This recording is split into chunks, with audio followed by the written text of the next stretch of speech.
quite frankly, the worst thing that you can do as a governance is assign someone and then convince them to be a champion. The best thing you can do is just go find those people who are doing it anyways and ask them if they want to be a part of a broader strategy. And then you set their freaking world on fire. And now they will do whatever it takes, right, to ensure that that pod is the most successful. Welcome to the Experience Edge, the podcast where we dive deep with industry leaders, pioneers, and CX experts to explore what it really takes to create meaningful customer-centric business impact. My guest today, Zack Hamilton. He is a distinguished retail and e-commerce strategist. He's renowned for his transformative leadership as a chief experience and strategy officer and over 2 decades of deep retail expertise. He's become a pivotal figure in shaping the future of customer experience, but also employee experience, EX, and post-purchase experience, PPX, strategies for global brands. I mean, I love the X's here. We're going to dig into it. As an e-commerce visionary, Zack has been instrumental in developing and implementing customer-first strategies that truly blend online and offline retail experience. And he's also advised over 200 retail brands, including industry giants like Walmart, Macy's, and Sephora. So who better to have in my hot seat today than Zack? I'm excited. Welcome to the pod. Joachim, great to be here. Glad to be on the hot seat. It is feeling hot today. So let's go. All right. Well, let's keep it hot. But we'll start warming up for it to be even more hot today. So you're the SVP, Head of Growth Strategy and Enablement at Parcel Lab. And I want to start there because I had Todd Unger on the pod. I don't know if you know him. He's the CXO at the AMA. He's a growth leader or coming from a marketing perspective and taking on the operational roles is a trend I'm seeing. So it seems like coming from CX, where you are coming from, making it all the way up to heading the growth strategy and enablement. What is it about? What do you make of that? I think that's interesting. Here's what I make of it. I think, as we spend so much time refining the human experience or the customer experience from a B2C side, we are the same human beings on the B2B side as we are when we progress into our careers on a daily basis. And as we think about the different strategies that we lead, the different outcomes or objectives we're trying to achieve, of course, we need partners. We need software partners. We need vendor partners. We need solution partners to help us do it. And we have the same level of expectations of how easy it is or it should be to buy a technology solution to help me do my job more effectively or my team's job more effectively every day, as it is now to open a bank account online, for example, right? I could transfer $150,000 into a new bank account today, and I don't have to talk to anyone. But if I wanted to pay a SaaS company $150,000 today, I'd have to go through a 10 to 12 month sales cycle. And so I think part of me is just like, I spent 15 years on the retail side. I jumped over into SaaS. And one of the things that I love about SaaS, primarily like from a post-purchase experience in Parcel Lab, we're 100% focused in retail. And so what I love about it is, one, how do we help retailers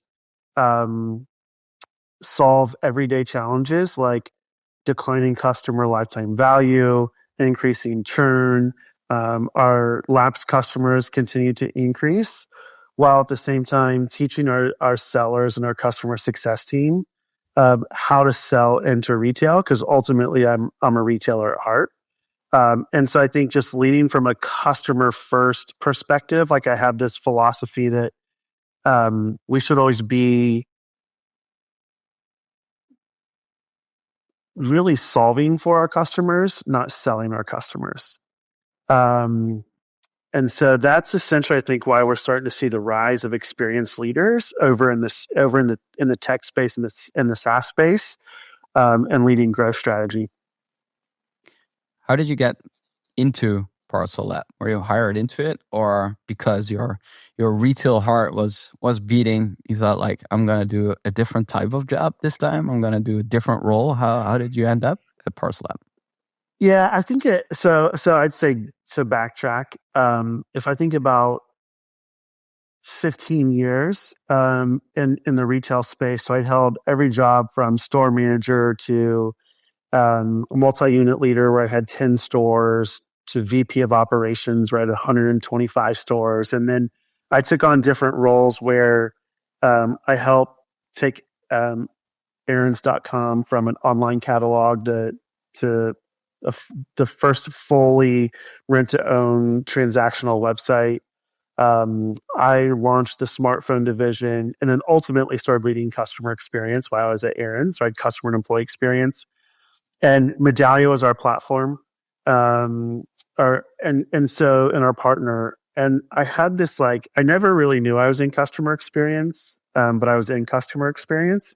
So I kind of just fell into it. It's a pretty crazy story if you want to if you want to go there. But ultimately, I had this goal of I want to build an experience strategy and deliver on it to the highest level of standard, to where Medallia says, "Hey, we want that guy." And so ultimately, Medallia hired me in. I ended up leading retail strategy there. And then ultimately along the way, when you really think about the folks that you work with, there's certain folks that you just click exceptionally well with. And so there was a few folks that I clicked exceptionally well with. We tried our hand at a startup that didn't go well. I never really evaluated a startup to a true startup to go there. So there's a lot of lessons learned. But then ultimately, one of the guys that I'd worked with at Medallia, so Giles Whiting, he was over at Fourstep, so one of the top 4, VOC, VOE platforms. And I was like, hey, look, let's hook up. And then when I really started to think about what my true passion is just retail. I love the retail personas.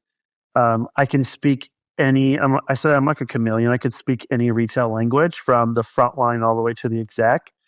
And one of the things, Joachim, that I think has just plagued retail for such a long time is retail focuses so much on pre-purchase in the purchase experience, where the post-purchase experience gets lost.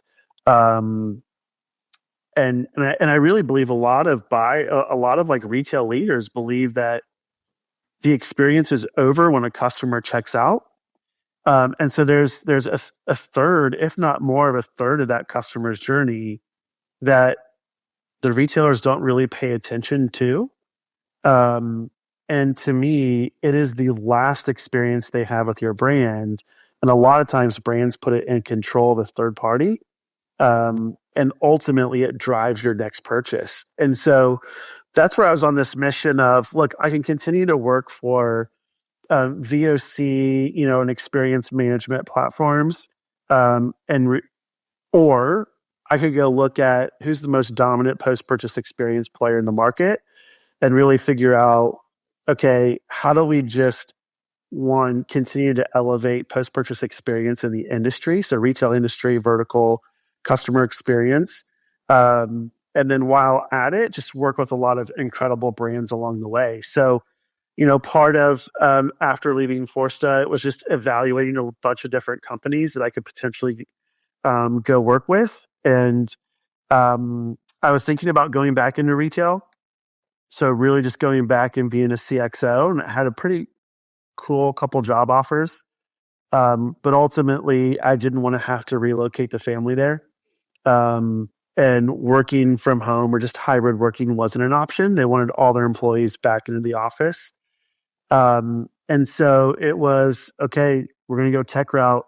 And Giles, who I love working with, is at Parcel Lab. So let's go make these two things happen. So I reached out to him, had some really good conversations with the co-founders of Parcel Lab and Toby and Anton and JK, and heard what their vision was at Parcel Lab and where they believe the growth opportunity is, which is in North America, which is perfect. I'm here.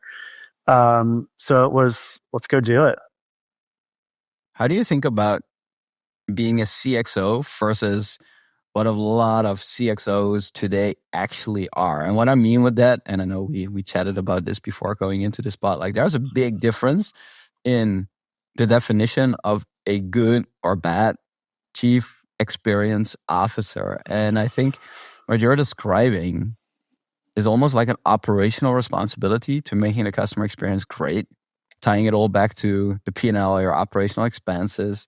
But unfortunately, what we're seeing is like many people will hold the title are basically like report pushers and survey kings or queens, if I may say it bluntly. So what's the big difference? Why are some organizations taking this in such a different direction versus others where it's about sending more surveys?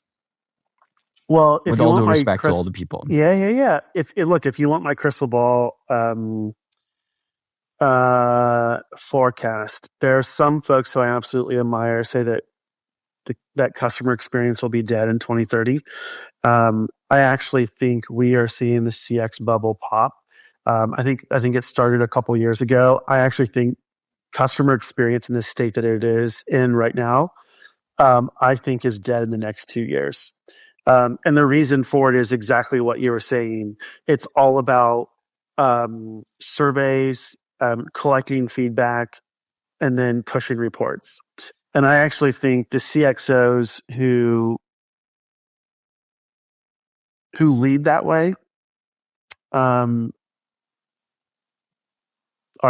doing not only their brands a disservice, but they're doing their teams that they lead a disservice. And what I mean by that is when they are not showing the value that they are creating, brands start to look at customer experience as that fluffy, nice to have or a cost center.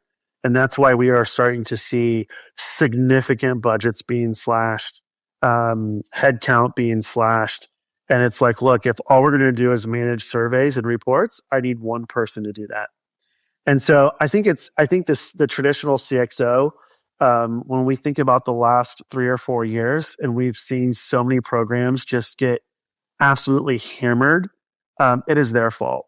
And I think a CXO, the CXOs who I've learned a lot from, like Janie Whiteside, who when she was at Walmart and others, if you really think about the CXO of the future, or really the now, but of the future, they work on this strategy. They're not working in this strategy, right? And so ultimately, they are dot connectors. So dot connectors from here's what our customers and employees are telling us to here's the impact that it's having on the P&L.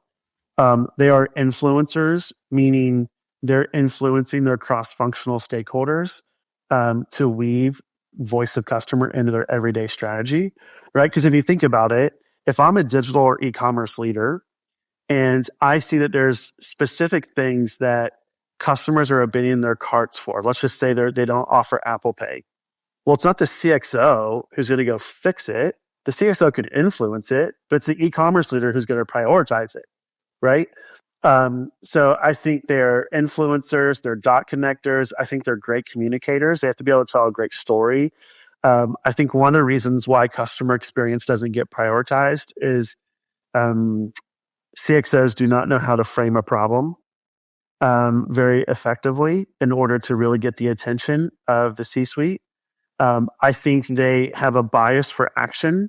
So it's less about all the insights that we have, and it's more about what are the actions that we are taking or influencing the organization. And I think there's this other piece of just being just an incredible empath, right? So having empathy for your customers, having empathy for your colleagues who a lot of them want to take action on the feedback, but because of the prioritization, they can't, it's not prioritized, so they can't take action on it. And then empathy for your teammates, the broader employee base. How should a CXO think about framing the problem? I'm thinking about, or the way I used to think about businesses is you have the change and the run part of the company, right? Is either like you're running the business, there's always small frictions. Typically, the CX team has some capabilities to impact that, but when it comes to changing the business, it's about influence. It's about framing the problem. It's about getting everyone to see the same thing from the customer's perspective and to truly take action. So how do you think like a good modern CXO or a CX leader for that matter should be framing a problem?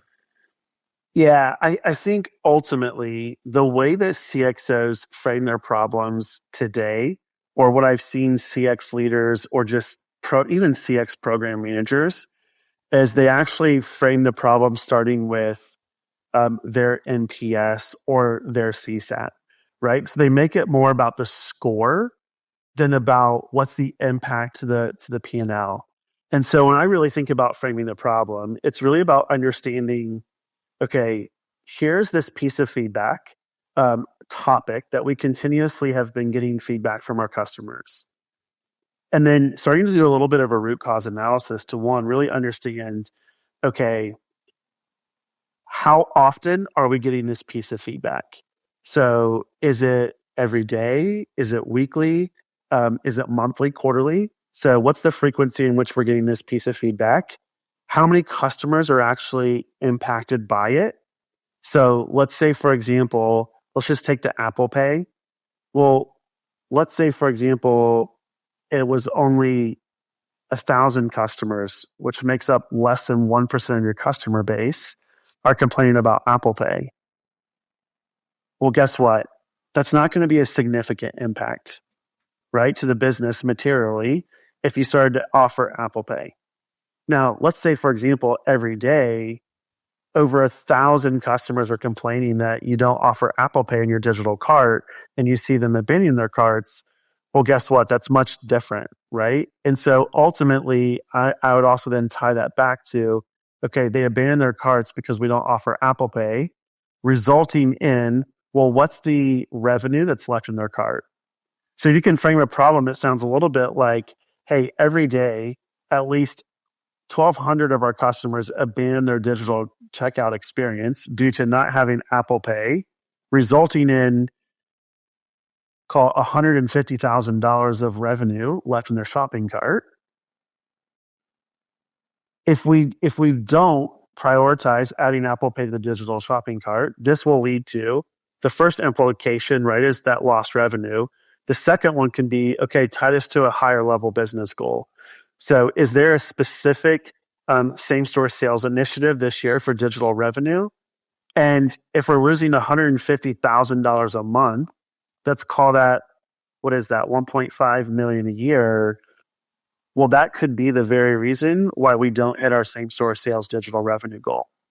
And so as you start to frame the problem of the volume, the frequency, the impact, and implication number two, which means we may not hit our digital revenue goal, well, guess who's bonused on that? Executive leaders. They care about that implication number two. So you have to make it meaningful for them to where they say, okay, I have to act in a very urgent manner. Or not only is this going to impact the business, it's going to impact me as well.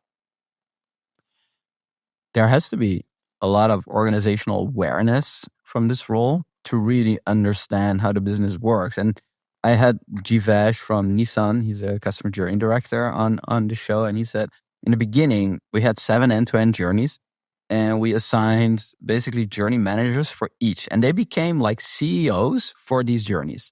And he had a lot of comments on like what worked and what didn't work, but that means that we're going to put P&L responsibility into the hands of these CX leaders. And that's in most organizations not the case, right? At least their bonus payment is tied to NPS, right? So they optimize for it. Yeah, I mean, well, I would also say, like, typically most CX leaders don't have P&L responsibility. They have budget responsibility, right? Which is their tools and their essentially their cost center, but they don't have P&L responsibility where their goals are not assigned by increasing revenue or reducing customer churn or optimizing, X number of dollars of efficiency out of the business or inefficiency out of the business. Typically it is, we're going to achieve this specific NPS score, like you said, or this specific CSAT score, whatever your main metric is. And so ultimately, when you think about that, they don't have to think about business impact. And I would also say it's not an easy skill, Joachim, to connect the dots between customer feedback and P&L impact. Like, I'll never forget. Like, I think I always used to do it inadvertently. Like when I was in operations, like out in the store, really truly understanding. If we saw customers who lapsed and didn't come back, I was always the first one to call them to truly understand why. And then I would try and go make that better, right? Within my specific four walls, like what could I control? And I think when I first started to lead customer experience, there's a broader story to it where how it ended up falling in my lap. But my CEO at the time was like, look, I don't even know what our customer experience strategy is. Like I get an NPS score that's rolled up to me. I don't even know if it's good. I'm blind. And so like I'll never forget my first executive meeting that I walked into. I actually thought I was really confident because I walked in, I had PowerPoint slides full of historical NPS data. I had it broken out from in-store and online because that's kind of how we talked about our two kind of customer segments was in-store customers and online customers at the time. I had like a couple slides of text analytics of, hey, here's the topics that are impacting our NPS the most. So this is like a typical CX leader readout. And I'll never forget my CEO was like, so what? And I'm like, so what? Like you were completely blind to this. And now look at this incredible report. Like, what do you mean, so what? And he's like, what does this mean to the business? I don't know. And so like, it was in that moment, Joachim, where I was like, okay, if I want them to care about customer experience, if I want them to prioritize the strategy, I have to speak their language. And the executive doesn't speak NPS or text analytics. The executive speaks P&L. And so if I don't know how to frame up a customer problem or a customer challenge to where I can connect it to my CEO, he or she's not going to really understand it, right? Just like doing a readout, a lot of readouts just consist of, hey, our NPS moved or it didn't move, and here's the reason. My readouts at Aaron's shifted to, hey, because we met on a quarterly basis with the executive leadership team. So it was like, hey, in this last quarter, X number of actions were taken from these specific insights that we got from our customers, which resulted in, and then what was the financial result? Was it an increase in revenue? Was it a decrease in customer churn? Like, what was that financial impact? And so that was the executive summary that we started with. And then we could take a deep dive into anything. And then we could go deeper into text analytics if they wanted to. And it became a more meaningful conversation. But I think what Nissan is doing is back to their 7 customer journeys. I think the leading retail brands that I work with, they truly understand who their core customer segments are. They know who their emerging segments are. They know who their most loyal segments are. And what I'm starting to see more and more are these brands really kind of aligning their entire organization into, call it journey pods, right? And this pod, you are 100% focused on this core customer segment, and you're responsible for the end-to-end customer journey for it. So from pre-purchase, from advertising, all the way into the next purchase. And when I've seen that laid out, those are some of the retailers who I would say are becoming the biggest disruptors, right? For example, in footwear, they're disrupting the giants because they're not trying to move the needle with all the politics that they have to jump through. And these large historical brands, they have the autonomy to make decisions very quick and make the investments they need to make by being in these journey pods. What is the best journey that you've ever seen, or a company that has done this phenomenally well? What comes to mind when you say segments? And that's why I'm asking. This is interesting, right? That you first take the segment, really understand like what is this group of customers, what glues them together, what is the data, what are the persona, like what is in there, and then look at the end-to-end experience. And it might be that it's slightly different than for another segment, but it's creating this duplicate journeys at the face value, right? When you Yeah. explain it, I know it's not like that. So I'm curious, like, who's crushing it? Who is really doing this well? It's hard to say on who's absolutely crushing it. I'll tell you who I think. I don't even know if I would say they're fucking crushing it, or if it's just they deliver a great experience. But like Apple, for example, I think Apple delivers a really good end-to-end journey. Now, there are things that I'd like to see Apple do a lot better, right? Which is leverage the data ecosystem that they have and be more personalized than what they are. I will tell you, there's a luxury brand. I won't name the brand, but there's a luxury brand here in North America that they've really started to organize these journey pods around key core customer segments. And the reason for it is like they're starting to see these like emerging luxury customers. So think of them as this customer segment.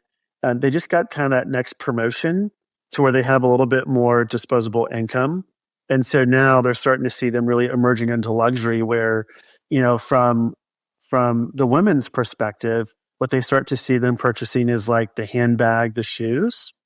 And from the men's perspective, they're starting to see them enter into luxury around shoes, belts, suits, a watch. And so ultimately, they've even broken that new luxury customer. And it's all about that end-to-end journey about how to and that's where they first started the Journey Pod.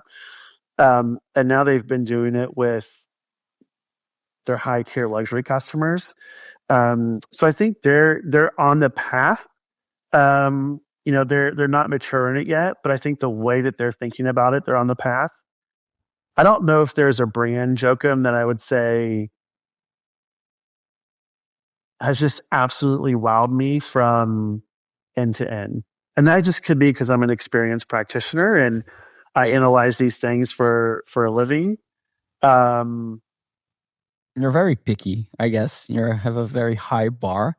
Well, when you speak about journey pods, what's in your mind? We have journey teams, we have value streams, we have journey pods. There's all these ways to organize around the customer journey. Yeah. When you say journey pod, what are the people? What are the processes? What are the responsibilities? What are the metrics? How do we think about a journey pod?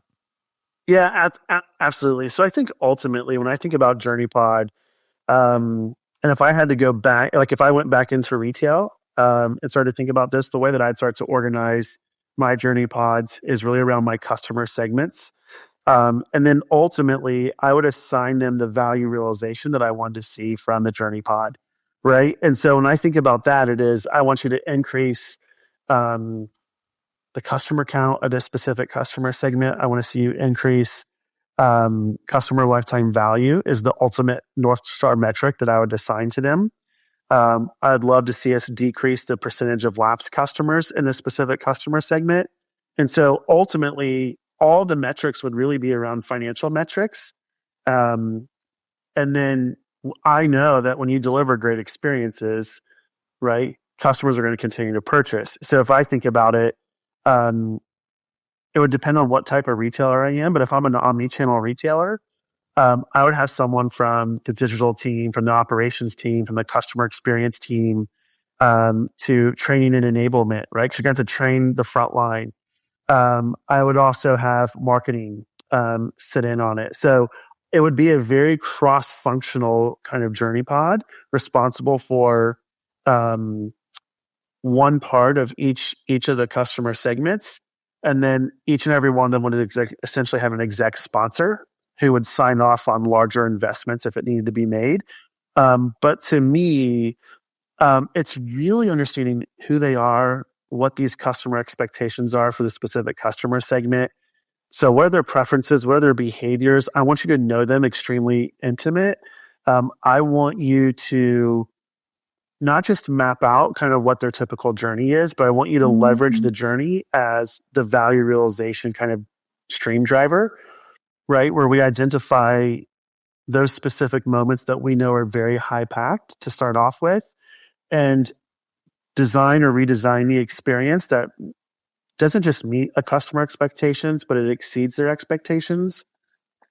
And then continuously leverage their individual journeys to again know who they are, drive a more personalized experience. Like ultimately, that's what it is. I would also kind of kick around, and depending on what type of retailer you are, maybe it's by kind of customer segment. Right? I was listening to this fantastic podcast earlier today. It was a chief customer officer for Foot Locker, and I can't remember her name, but she was talking about, if you think about our kids right now, so I think about my daughter who's 15, she's grown up with an iPhone, right? But if I think about my 6-year-old, he's grown up with AI. So if he wants to listen to music, he doesn't go grab an iPhone. He just says, "Hey, Alexa, play this." And she plays it. You can probably hear in the background, she picked me up, but she plays it. You'll hear him in the morning. So he's levered, like he's more of the AI where he just expects, like, I can interact with whatever it may be in my own context and my own language, and you're just going to reply to me. So you now have a few of these journey pods. You're coordinating them. Each of these journey pods has cross-functional leaders or people who are leading their function or their enabling team. How do we go about decision making? That's the hard piece, because if it's about changing this, like if there's optimizations, like everyone has specialized tools and we're personalizing the different touch points that we're having. But okay, something big comes up and we need to shift. Like you said, there's an executive sponsor. How do we go about prioritizing across all these different journeys? Because there can be many, right? And they all roll up to ultimately someone like you who are helping them to allocate their budgets, do quarterly planning. What are the rituals that you've seen successful to keep them aligned with the ultimate value they're delivering? Yeah, I think it goes back to ultimately, are we solving for the right problem? So are we solving the right friction? That's going to be the most meaningful for the customer. And so part of that is not just about the financial impact, because trust me, there's been a lot of initiatives or experiences that we've redesigned that actually really didn't deliver anything financial into the business. But it did deliver a stronger connection or loyalty to the customer that didn't pay out short term, but it paid out over a year or two's time, right? But ultimately, I think for me with these pods, it's are we solving for the right problem? Are we solving for the right friction?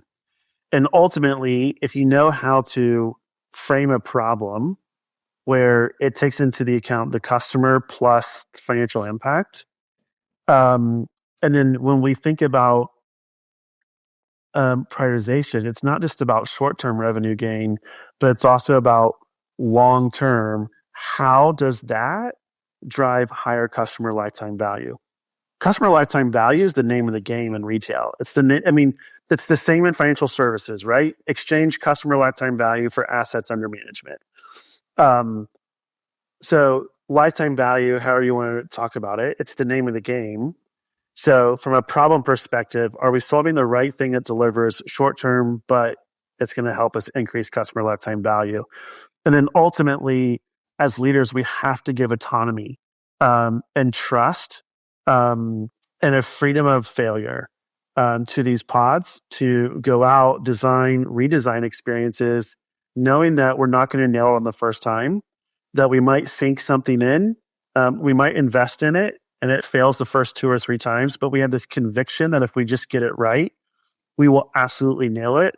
So I think it's giving psychological safety, freedom of failure, autonomy to make decisions, not always have to bring anything into a governance. Like I fucking hate CX governance. I think it's like the 90s are calling, they want their committee back type thing.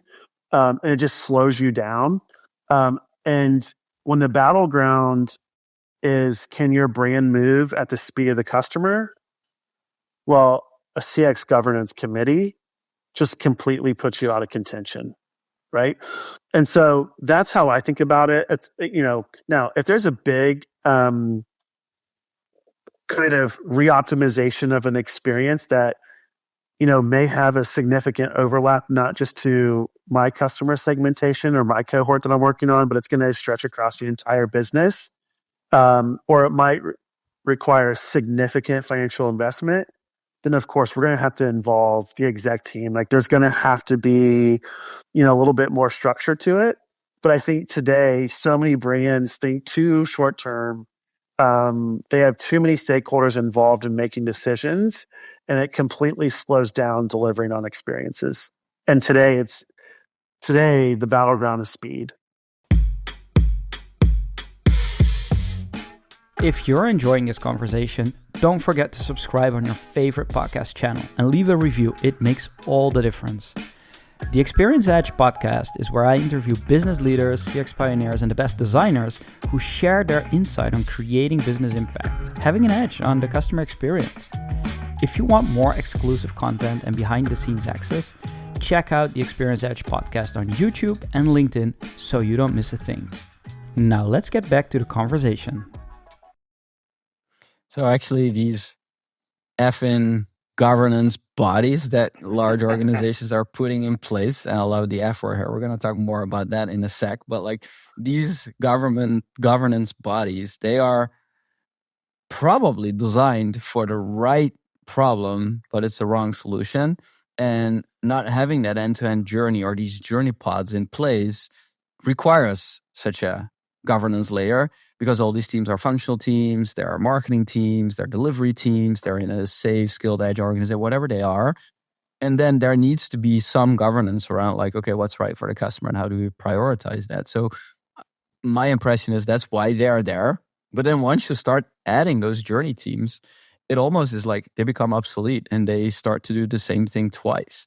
Is that what you mean with like these effing teams are getting in the way? Yeah, I mean, look, when I first started leading CX, we were like, okay, we got to put together a CX governance council, right? And it was made up of cross-functional leadership, and then we wanted them to assign, someone from their team to work on CX strategy. And ultimately, you got left with a couple things. One, you got left with people who didn't really want to work on CX strategy. Two, you went into this monthly meeting where now you're doing a readout of either problems to be solved or problems that did get solved. And then it's like, okay, we want the decision that we can actually go solve these problems. And then by the time we were ready to solve the problems, like they weren't even the problems to be solved, because new problems have already like come up. And so it was just a very slow and arduous process that just got in the way. And when I think about customer experience today, like they're absolute like customer advocates or customer champions in every single one of your departments who just ultimately want to deliver great customer experiences. And those are the folks that you need to go find, right? And the reason why they're going to find them is they'll make sure that the customer is at the heart of everything that you do. Decisions are based around them.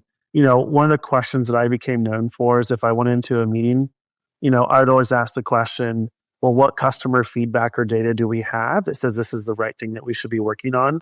And so customer champions they start to ask those questions, right? And they ensure that the customer is brought into everything. And quite frankly, the worst thing that you can do as a governance is assign someone and then convince them to be a champion. The best thing you can do is just go find those people who are doing it anyways, and ask them if they want to be part of a broader strategy. And then you set their freaking world on fire. You set their world on fire, and now they will do whatever it takes, right, to ensure that pod is the most successful. And I think ultimately it's all about agility. And governance is, like, to your point, there's a purpose for it. But when you have to go through layers upon layers to get approval to solve a problem that right now has a $2 million impact on the business, there's something wrong with your company. Let's talk about the F word more. You started a newsletter and it's become quite popular with the title, How to Unfuck Your CX. that is from someone like you. I mean, you've seen it all. You're very skilled. You have the expertise. You speak the language of the executives. And then coming out with this newsletter and calling it this way, I think like many people are thinking this. And now finally there's someone who's saying it. Like, what was the decision? Where were you when you were like, this is going to be the name of it? Like, where were you sitting? What were you doing? Do you remember the day? It's so, yeah, I do remember the day. It's so interesting. I always say my mom taught me two things. One, she taught me how to cuss, and then she taught me how to pray. Now, my mom would tell you she never cusses in her life, but believe me, she is very American in that perspective. Look, I think I've always been the person who is not afraid to ask the tough questions. I'm not afraid to challenge the status quo. I'm not afraid to say what everyone in the room is thinking, but they don't want to say it because they're afraid of maybe they don't have psychological safety. Maybe they're afraid of retaliation. And for me, I've always been kind of the renegade. Even when I was in retail, like it was always like, there's got to be a better way to do this. Like, so if you know me, I think past leaders would say, I hate the status quo. I hate policy and procedure. Like my mission, I think, in this world is just to break every policy I freaking can. Not because policy is bad, because I think there's just a better way of doing things and we can rebuild policy. And so I'll never forget, this is a couple of months ago, because I think we're on, what did I do? I do 2 drops a week. So we're on, I think this week will be 29 or 30. Because there was one where I didn't do 2. And to be honest with you, I'm like, I have a lot of incredible just CX thought leaders like in my network that I've just met along the way of my career. But everyone just continues to bitch about the same thing. They don't have a seat at the exact table. CX is a nice to have, not a must have. My budgets continuously get cut, and I have to cut, people. And I know exactly when it was. I was literally sitting at my dining room table like I am now, and I just continued to scroll, and I saw 3 of the same posts, and I was like, you want to know why? Like I was thinking to myself, you want to know why? It's because you don't fucking run CX right. And so I was like, all right, I'm going to write a LinkedIn post about this. And then what I started to think about was, this is broader than just one LinkedIn post. And I absolutely believe that as CX practitioners, everything that we complain about, we've brought on ourselves. That's first and foremost.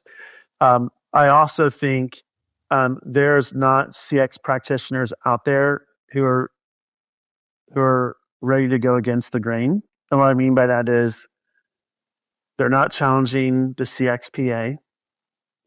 They're not challenging the worthless CCXP that's out there. They're not challenging MPS, because you have Fred Reichheld, who I adore and I think is a mastermind and I think is incredibly brilliant. No one wants to challenge MPS. And so instead of we'd rather complain about it than challenge it and find new solutions or new ways in which we should be thinking or working. And so I was like, screw it. I'm just going to launch a newsletter. And I didn't know what to call it, to be honest. Like the title took me the longest probably.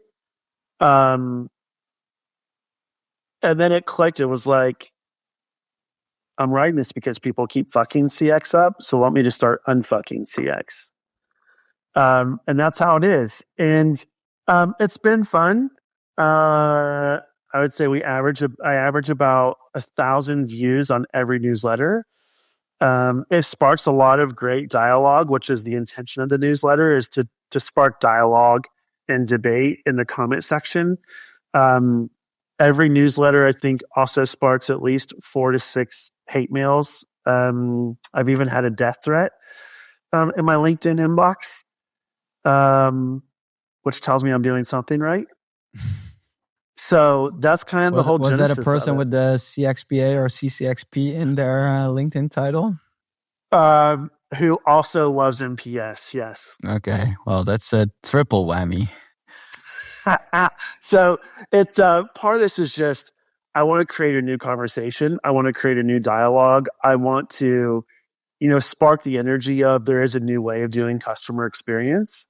We don't have to slave to MPS or this traditional experience management playbook. Like we can have success doing other things. Um,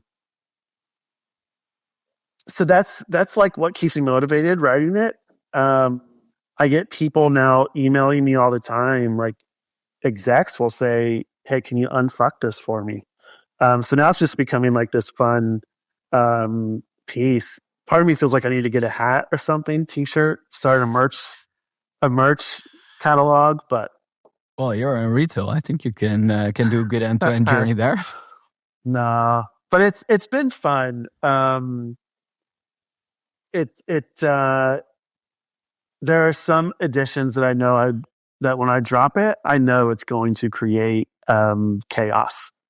Which one is the one that created the most chaos, or maybe like the most unexpected chaos? Because sometimes you're dropping something like, okay, you're going to go against these CXPA or CCXP titles, and there's a lot of good these organizations bring, but you're just pointing out all the things that are not good about it, so that will ruffle the feathers for sure. Look, I think that like there's a 2-part series of the CXPA, right? The first one was the CCXP, and then how CXPA can unfuck it. We're gonna put links in the show notes for everyone who's I knew that was going to cause some chaos because a lot of people look, let's just be honest. The CCXP is the only kind of certification that we have to validate who we are. Let's just be honest. Our executives could care less if you have a CCXP next to your name. Like, I don't know. Like, I think the it's probably a good certification if you're trying to break into the world of customer experience and to get some entry level knowledge because it's not taught in an undergrad program, right? You have Tom DeWitt, who's now built the master's program at Michigan State University, and I've heard incredible things about that program, like incredible things from some of my most trusted colleagues who actually went through the program. I think the CXPA, I don't think we've moved the discipline forward, right? And to me, the ultimate measure of the discipline is customer experience should be growing in organizations. The average number of CX professionals per organization should increase. I think the number of budgets that just continuously get slashed is an undercurrent of our CXPA, which is an organization that I think has done a lot of good. Don't get me wrong. I think it's done some incredible good and moving the industry forward and bringing it from nothing to something in the last 20 years. But I think about now, the industry's dead. Like our fundamental discipline is dead. And I haven't seen anything about the CXPA who's really moved it forward. And even one of my own former colleagues and I were debating this in the comments about even renewing it. So you're telling me that I have to get renewal credits for my CCXP and I can just judge a CX project? Or I can go donate some of my time and that's going to get me a credit? Like, are you fucking kidding me? Like, how are you measuring as a CX professional that I actually can go, 1, understand the problems to be solved, 2, influence the organization to take action on them, and then 3, execute and see it through? That's what a CX practitioner should be doing. Not, I'm going to go donate some of my time and get credit, or I'm going to go judge a project and then get credit for it. Right? Like, there's foundational skills that we're just missing in our discipline. I think I knew the first one was going to cause the biggest uproar. It's the House of Cards, all about NPS. Man, there are some NPS loyalists that they are going to die by NPS. Like they will. I really think there's practitioners out there um, who, when they get buried, they go on to the next life, the pillow their head's laying on is embroidered NPS. Everyone wants to be like Apple, right? In the retail experience, like you said, you brought it up as well. Is it true that they don't care about NPS at all? No, that's one of the brands that I've worked with. They don't measure NPS. Amazon doesn't measure NPS. Nike doesn't measure NPS. These leading brands don't measure it. They don't care about it. Why? Because NPS is not a loyalty metric. NPS is an advocacy metric. And if you really think about earned growth ratio, which is the second metric and book that Fred Reichheld came out with, he knew he had to justify it.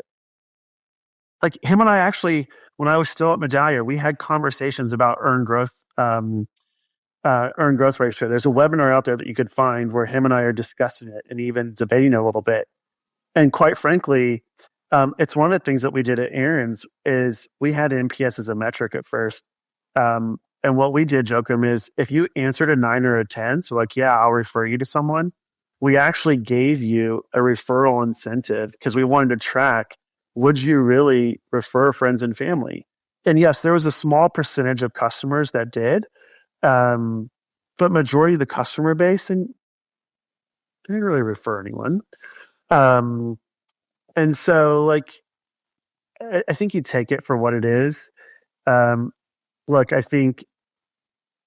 do I think NPS will ever go away? No, because that's also one of the early metrics of customer experience that our CEOs, they knew what it was. They could talk about it on the golf course with other CEOs. And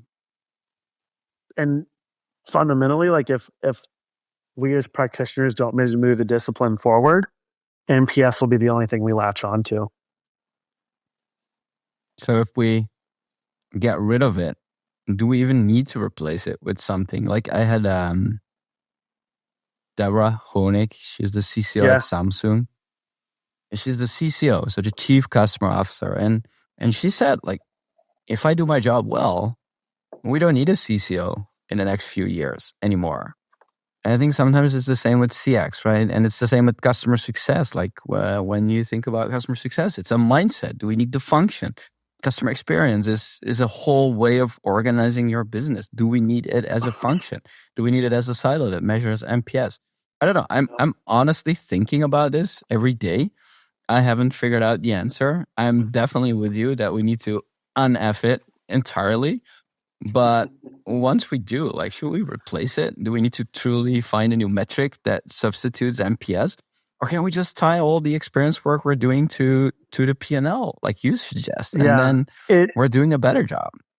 Yeah, I mean, if you fundamentally think about it, customer experience should be the business strategy, right? Customer experience is a function or a program because the practitioner doesn't know how to influence and make it the strategy. To me, I think the holy grail of any business comes back to customer lifetime value. So in the financial world, assets under management, right? Let's just be honest. If you're consistently delivering a great experience to your customers, they're going to buy more from you. They're going to buy more frequently from you. They're going to give you more assets to manage, right? Because they trust you with their legacy. In the insurance world, they're going to continuously use you when they get a new home or they buy a new car, right? So to me, customer lifetime value is the ultimate experience metric. And because let's think about it, if you don't have a great CLV metric, it's because you're bleeding customers, you're churning them. Why? Because you're delivering shitty experiences. Right? Like when you have a bad experience, you don't want to go back. Like, yeah, there might be some big box grocers if you're in a small, rural area where Walmart is the only place that you can shop.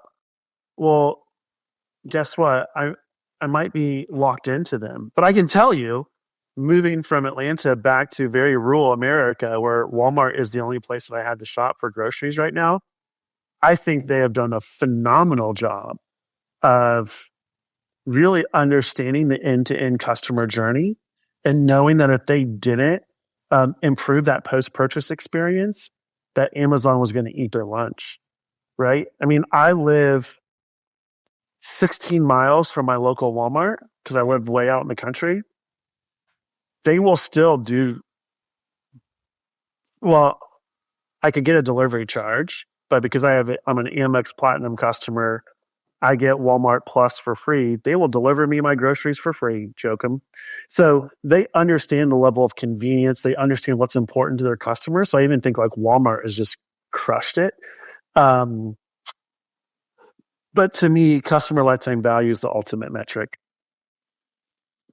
When we cannot tie directly like the bigger revenue, the lagging indicators, the lifetime value back to the CX work, we are seeing these teams do get operational impact or business impact through optimizing costs, right? First, starting to really look at like, okay, what is the cost of service? Like, where are we actually having a ton of friction in these journeys?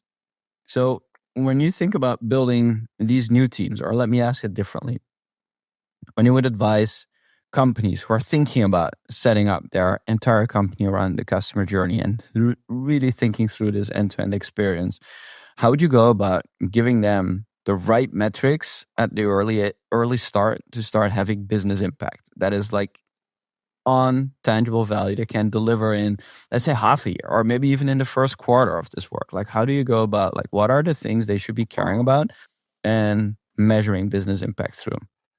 Yeah, I mean, I think ultimately the metrics also become fluid too, right? Like, let's say, for example, customer lifetime values are North metric or Northern Star metric, which is great. We're going to move that over a year or two, right? But ultimately, if we think about every year, what's the company trying to achieve? So ultimately, there's some type of revenue growth, there's some type of cost optimization. Ideally, I would be thinking about, okay, what's the top 3 to 5 initiatives we have as an organization this year? And that's how I would think about, okay, what are those leading indicators that we have control over, that if we're delivering on those, the lagging indicators take care of themselves. And so I would always anchor in what are the top 3 to 5 initiatives this year. And those are the metrics that I would assign. And the reason for it is, if you think about the way which brands operate or companies operate, the 3 to 5 things that are the most important initiatives this year, well, that's where all the prioritization is going to go. That's where all the funding is going to go. And quite frankly, if we just nail those things strategically, then we are continuing to push the company in the right direction across the 3 to 5 year strategic plan that they set out to achieve, to grow, for example, value, like stock market value share, stockholders value share of the company. You're not going to go on an IPO run in the SaaS world in a year. It's a 3 to 4 year, maybe even 5 year journey, right? And there's certain things that you have to achieve in order to do it. So that's how I'd be thinking about the metrics. You make it sound very easy, Zach. It's all It's not fluent coming from you. It's not easy, dude. I'll tell you that much. I think the easiest, I think part of it is like, I don't think there's anything harder than being in retail for 15 years. Like, I don't know how there's like lifers in retail. Like, one of my mentors has always been in rent to own, and that's like double hard of retail. But I think ultimately, when you've been in the trenches and when you've had to deliver on it, and when you've held a bag that you've had to deliver on, and you've earned kind of the scars from what worked and what didn't work, then you can speak pretty confidently and, hey, look, here's how I do it, and here's a strategy in place, and here's what I know what it takes to build that cross-functional team to go do it.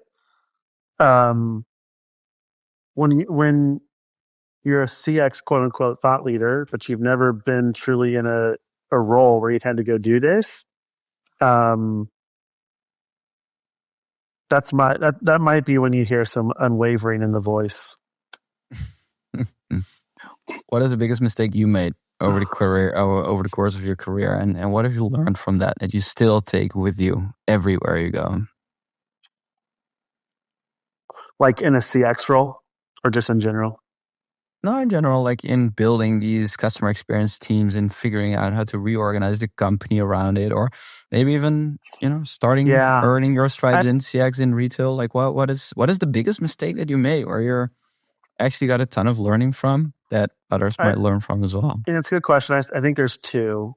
One is um, just very early on, that so what moment where I didn't connect the dots between the voice of the customer back to the P&L. Um, and so even today, like at Parcel Lab, like I wear many hats, where I get involved into sales cycles, and I even executive sponsor certain of our customer brands, and I help them work on strategy. But even the enablement side, we're enabling them to essentially. I truly don't believe that there's a single seller who actually is in the room when the decision gets made. It is your champion who is there, and quite frankly, I think in the sales world, when sellers start to make that, when they start to understand I'm a buyer enabler, not a seller. So how do I enable my buyer to go champion us? I really believe it comes back to the one-page business case. And so, it's taken that fundamental belief when I was a CX practitioner of how do I connect the dots between what our customers or employees are telling us to business impact, but then teaming up with, I don't know if you know of Nate Nasrallah, wrote the book Selling With, and the one-page business case. So him and I have teamed up at Forstead, now here at Parcel Lab, where we're enabling our entire organization on how to co-create that one-page business case with their champion, to leverage that to go get the deal done, right? And get this solution invested in. I think that's the first thing. It all comes back to what's the problem that we're going to solve? What is the solution? And when can I expect a return in value? And I think the second mistake, Joachim, that I made, and don't get me wrong, like there are still times where I find myself or I catch myself doing this, is losing your authenticity as a person, right? I've talked many times just early on in my career, being on kind of that corporate treadmill where I was a self-worth hustler, where everything that I wanted to do was because I wanted to become worthy. And so it was about getting to that next promotion, getting that next title, getting that next kind of increase in pay or merit.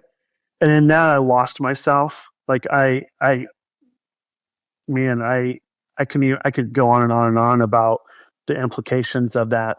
But it's also, when you're a creative at heart, and you've probably seen this as an entrepreneur starting They Do and other ventures, there are a lot of people who sit in the cheap seats, who want to criticize you. And I fell in love with Brene Brown, and I don't know if you know Brene, but Braving the Wilderness, the Man in the Arena speech. And what I've realized is, like, look, if you are in the arena getting your ass kicked with me, then give me any feedback that you want. I'm here for it. But if you're going to sit in the cheap seats and you're not going to come down here and you're not going to get your ass kicked, then quite frankly, I don't give a shit about your feedback. And that was the hardest thing for me to learn. Like, I learned that by really digging into Brene's Braving the Wilderness and then listening to a couple of the podcast episodes that she had. And I think learning that kind of second piece has given me probably an unwavering freedom that probably a lot of my colleagues don't want me to have. But look, we're all human. Sometimes we care about what other, like, all feedback is good feedback is what we get told, but all feedback is not good feedback. It's all good, all feedback from the well-intentioned folks. That's the feedback that you want. Zach, it was so awesome to have you on the show. I mean, we covered a lot of ground, and I'm sure this isn't the last time that we're doing it. I have more questions around uneffing your CX, but maybe that's for the next time. I think this was very powerful. Thank you for that ending. Thank you for sharing that. It was a pleasure to have you. If people want to find you, follow you, read your newsletter, what is the best place where they can find you? Yeah, best place is just to find me on LinkedIn, Zack Hamilton. I guess there's the hot button there where you can subscribe to the newsletter. But we put it out. I shouldn't say we. I put it out twice a week.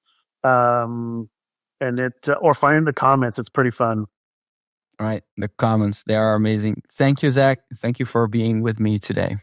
Appreciate you having me.